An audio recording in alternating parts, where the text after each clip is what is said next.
Assalamualaikum warahmatullahi wabarakatuh.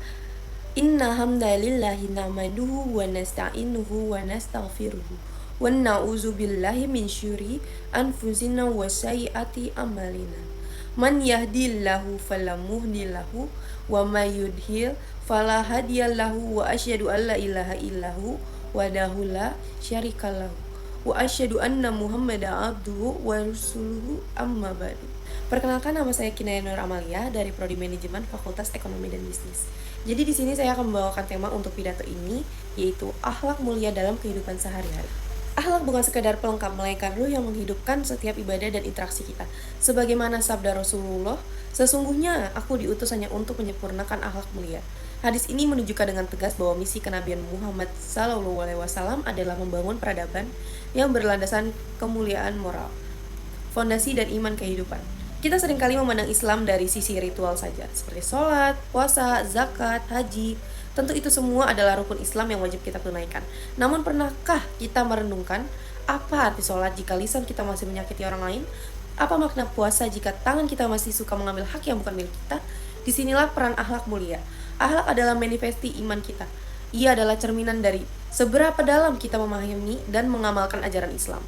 Imam Al-Ghazali pernah mengatakan bahwa akhlak adalah kondisi jiwa yang menetap, yang darinya muncul perbuatan-perbuatan yang mudah tanpa perlu kita pikirkan atau pertimbangkan lagi. Artinya akhlak mulia bukanlah hasil paksaan atau pura-pura, melainkan keluar secara spontan dari hati yang bersih dan jiwa yang terdidik. Mari kita bedah lebih dalam bagaimana akhlak mulia ini terwujud dalam berbagai aspek kehidupan kita. 1. Akhlak terhadap Allah Subhanahu wa Ta'ala. Ini adalah fondasi utama akhlak mulia kepada Allah tercermin dalam keikhlasan dalam beribadah, melakukan segala ibadah semata-mata karena mengharapkan ridha Allah, bukan pujian manusia. Ini adalah inti dari tauhid. Syukur dan sabar, yaitu mensyukuri setiap nikmat yang Allah berikan, sekecil apapun itu, dan bersabar dalam menghadapi cobaan karena kita yakin semua itu datang dari Allah dan pasti ada hikmahnya. Tawakal, yaitu berserah diri sepenuhnya kepada Allah yang telah berusaha maksimal serta senantiasa berprasangka baik kepadanya dalam segala kondisi. Yang kedua, akhlak terhadap diri sendiri. Sebelum berinteraksi dengan orang lain, kita harus berakhlak baik pada diri kita sendiri. Itu menjaga kebersihan dan kesehatan, seperti tubuh adalah amanah dari Allah, menjaga kebersihan fisik dan mental, serta mengonsumsi makanan yang halal dan baik adalah bagian dari akhlak.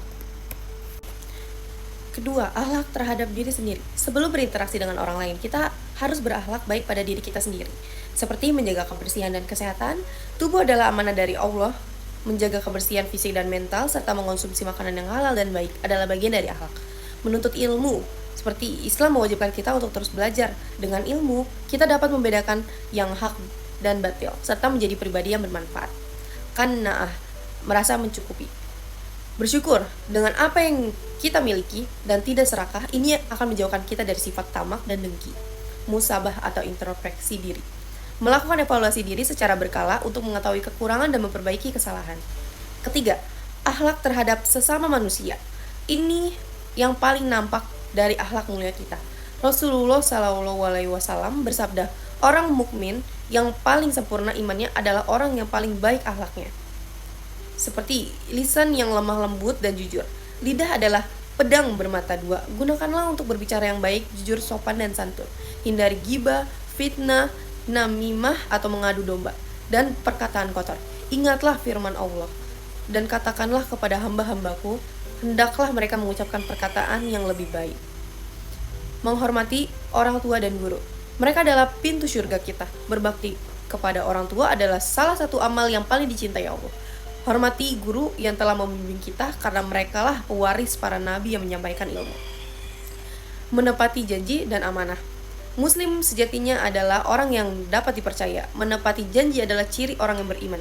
Sedangkan yang ingkar janji adalah salah satu orang ciri fisik yang munafik. Memaafkan dan menahan amarah. Dalam kehidupan sosial, gesekan yang pasti terjadi, belajar untuk memaafkan kesalahan orang lain dan menahan emosi. Rasulullah SAW bersabda, bukanlah orang yang kuat itu adalah orang yang pandai bergulat, tapi orang yang kuat itu adalah orang yang mampu menahan dirinya ketika marah. Berprasangka baik atau husnuzan. Jauhi prasangka buruk terhadap sesama. Lebih baik berprasangka baik hingga terbukti sebaliknya. Ini mencegah permusuhan dan memperkuat ukhuwah. menyebarkan salam dan senyum. Salam adalah doa, senyum adalah sedekah, keduanya adalah penumbuh kasih sayang dan perekat persaudaraan. 4. Akhlak terhadap lingkungan. Islam mengajarkan kita untuk menjadi khalifah di muka bumi, yang berarti memiliki tanggung jawab untuk menjaga dan melestarikan alam. Menjaga kebersihan. Kebersihan adalah sebagian dari iman. Lingkungan yang bersih menciptakan kenyamanan dan kesehatan. Tidak merusak lingkungan, jangan melakukan penebaran liar, pembuangan sampah sembarangan, atau tindakan lain yang merusak ekosistem. Menghemat penggunaan sumber daya, yaitu gunakan air, listrik, dan sumber daya alam lainnya dengan bijak dan tidak berlebihan. Mengamalkan akhlak mulia bukanlah beban, melainkan investasi yang tak ternilai harganya. Di dunia, orang yang berakhlak mulia akan dicintai Allah, Rasul-Nya, dan sesama manusia. Mereka akan meraih ketenangan hati, kebahagiaan, dan kemudahan dalam hidup. Dalam sebuah hadis, Rasulullah SAW bersabda, sesungguhnya orang-orang yang paling aku cintai dan yang paling dekat denganku pada hari kiamat adalah orang yang paling baik akhlaknya. Marilah kita jadikan setiap hari sebagai kesempatan untuk memperbaiki akhlak kita, mulai dari hal-hal kecil dari keluarga kita sendiri hingga lingkungan masyarakat. Jadikanlah Al-Quran dan Sunnah sebagai panduan dan Rasulullah SAW sebagai teladan utama. Ya Rabbana lakal hamdu kama yanbaghi lil jalali wajhika wa azimi sultani. Allahumma sholli ala Muhammad wa ala alihi wa sahbihi wa man tabi'ahum bi ihsani ila yaumidin.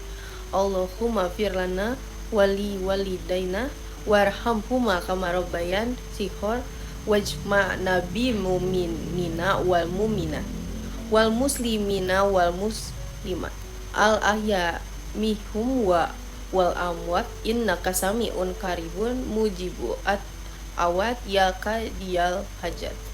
Allahumma taqbal min sholata wa siyamana wa qiyamana wa rukuana wa sujudana wa khusuana ya arhamar rahimin. Allahumma innaka afuwun tuhibul afwa fa'fu anna.